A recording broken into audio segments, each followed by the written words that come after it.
and welcome to our interview segment here on Fenland Youth Radio. And in the studio we've got Trish Hewitt. Now Trish is into HR.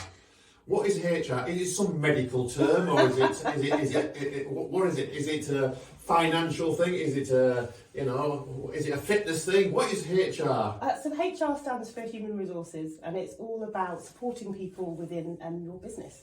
Is it? Yes, it is. Oh, helping people in their business. So now then, you're obviously a businesswoman then. Yes. Because we did meet recently, albeit for a short spell, didn't we? Yes.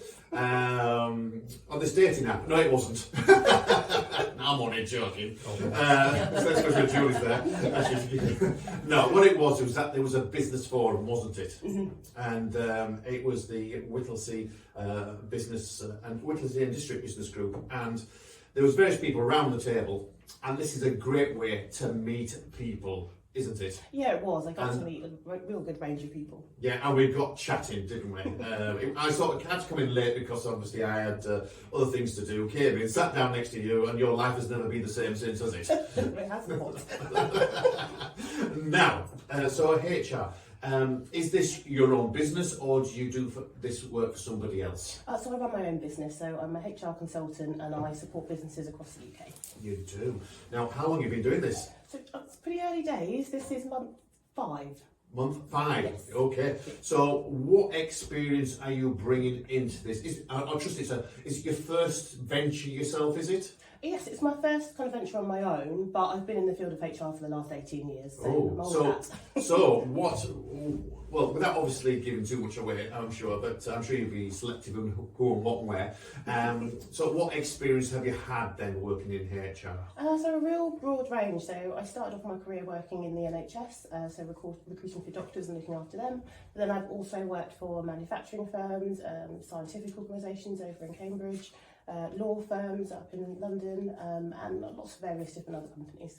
Yeah, so a wide range of experience. So that's been enough to actually say to yourself, hang on, I'm not going to be working for other people. I'm now going to be working for yourself. How hard a decision was that to make, to take that leap of faith in yourself?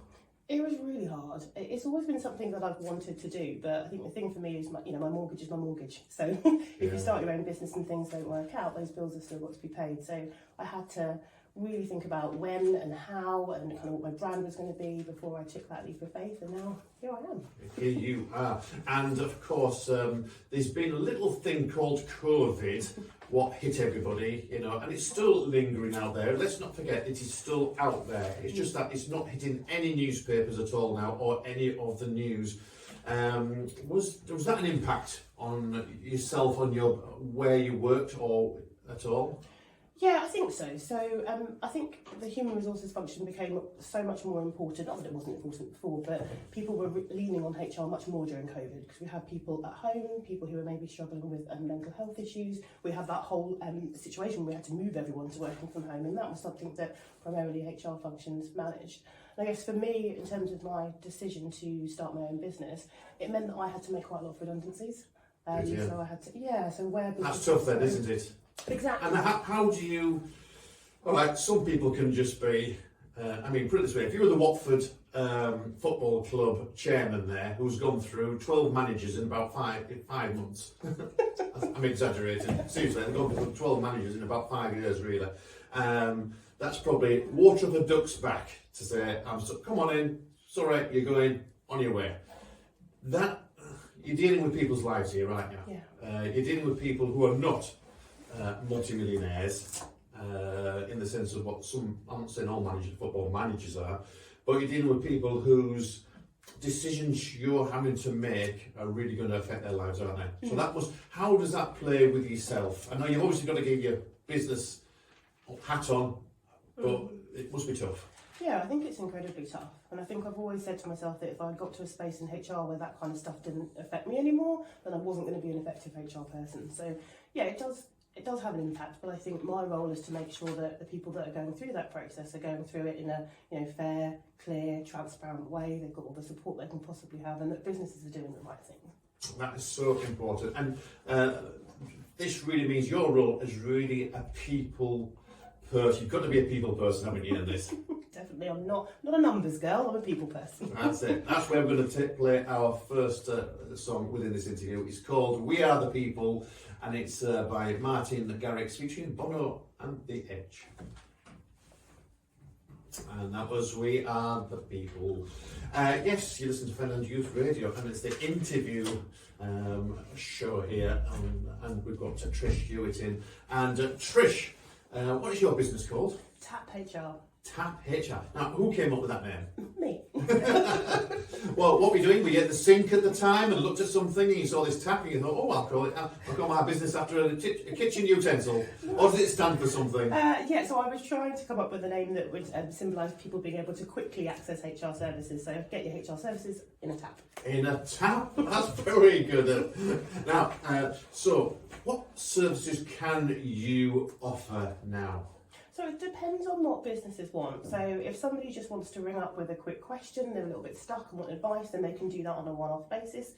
Or if somebody wants to have kind of a HR team in their pocket, that's my strapline, and then have me on a retained basis, then I can do that too. So I can do all things HR, either on a one-off or a retained basis. So do you have to have a strong legal knowledge then of things? Because that must be so important, and especially if you're trying to give advice to people, isn't it? Yeah, definitely. So my specialism is employment law. Obviously not a qualified lawyer, I have to say that, caveat, but I do have a law degree. And the legal side of things is definitely something that I really enjoy doing. Yeah, so, and you'd say you've just started, how long have you been in the area? In Whittlesea? Yes. So about 3 years now. 3 years. So you're getting to know around the place, are you? I am. Starting to get out and about. Still don't 100% know my way around, but I'm getting out and about. Yes, that's so important. And how has the business done so far? Has it edged slowly, or how's it panning out at the moment? Do you know it's taken off really well? Yeah, I think I'm lucky that because I've worked in a lot of different places, when I've started working for myself, people have then come to me and said, oh Trish, I've worked with you before, can you come help me with this? And then things have started to snowball actually, so it's going really well. Yeah, and a lot of it, of course, would be your contacts. Mm-hmm. That is the most important thing. I know we touched upon, and I'm going to say it again, the Whittlesea and District Business Group, and that is all about contacts as well. So there'll be many people in that room. Your first meeting, wasn't it? And you'd never met before. Somebody might have done. Who introduced you to that group? How did you know about it? Erica. Yes, Erica. Yes, Erica's the chair for the meeting. So, and again, you chat to somebody, you bring them along, you then meet other people, you end up on Fenland Youth Radio. It's all downhill from now, isn't it? Only ways up, No. So the important thing is, so the advice that you can give then, is it over the phone? Is it one-to-one? How do you work? It's however my customers want it really. So if people want it on the phone or video call, or if they want me to come down to their business, it's absolutely fine. I think the good thing that came from COVID is now we can all do kind of Zoom calls and I'm able to work across the UK. But if people want me to come and see them, that's absolutely fine too. Mm-hmm. And are all your clients local or are they further afield? No, I've got quite a few clients in London actually. I have a very well-known broadcaster that I work for, yes. But also obviously I do have local clients too. Yeah, so is that where you originated from, London, or were you from elsewhere? No, I grew up in Farnborough in Hampshire, so not too far from London. Yeah, so, but then did you work in London then, was it? No, do you know what, I always worked kind of locally when I was back home, and I still see it as home. Then I met my then husband, moved up to Norfolk, had my kids, and then decided to come over here. Come over to Whittlesea? Yes. Yes, nice, quiet and sedate Whittlesea. Yeah, it's good for raising teenagers, I have to say, because they can't get into too much trouble. Too much trouble. There we go. So, if anybody wants any more information about your business, and again, don't be shy, just say what it's called, what and how, and they can find out more. So there's various different ways. So you can get in contact via our website, which is www.taphr.co.uk, or we're on all of the social media channels. So TikTok, Instagram, LinkedIn, YouTube, Twitter, you name it, we're on it. Or you can email directly at hi@taphr.co.uk. That's the good thing. The good thing is that with it having such a simple name, and I mean this with all respect, that it's so easy to actually remember. Tap. Mm-hmm. You know what I mean? Yeah. I wonder if the Queen was into that, because you remember she tapped, didn't she, on on the cup, which was fantastic, wasn't it, at the time, wasn't With it? Paddington. With Paddington. So it's just, I think you've got to get into people's minds about tap. Yeah, no, I agree. It's not the Portuguese airline. Well, funny you should say that. I've had to have conversations with them regarding my company name. Oh, just making clear. Yeah. But just remind us that email address. Oh, sorry, the website. Website's www.taphr.co.uk. Brilliant. So that's Trish Hewitt. Now we're going to play it out, and this is another people thing. That's where the happy people go.